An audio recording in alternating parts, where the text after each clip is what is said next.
అన్నయ్య బాగున్నారా? బాగున్నామ్మా, మీరు బాగున్నారా?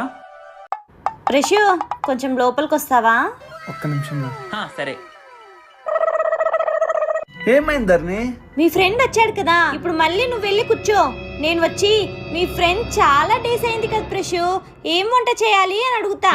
అప్పుడు నువ్వు ఇంట్లో వద్దు ధరణి, మనం రెస్టారెంట్ లో తిందాం అని చెప్పాలి. ఏం చెప్పాలి? అదే మన ఇంట్లో తినడం లేదు ధరణి, రెస్టారెంట్ లో తిందాం అని చెప్తా. అయినా ఇంట్లో వంట చేయడం లేదా?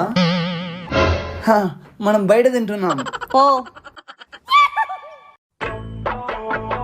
రిషు, మీ ఫ్రెండ్ వచ్చి చాలా డేస్ అయింది కదా, ఏం వంట వండాలో చెప్పు, చిటికలో చేసేస్తా. మటన్ బిర్యానీ చేయబో ధరణి. ధరణి బిర్యానీ బాగా చేస్తుందిరా. అవునా? సరే చేయబోమ్మా. మండుతున్నట్టుంది.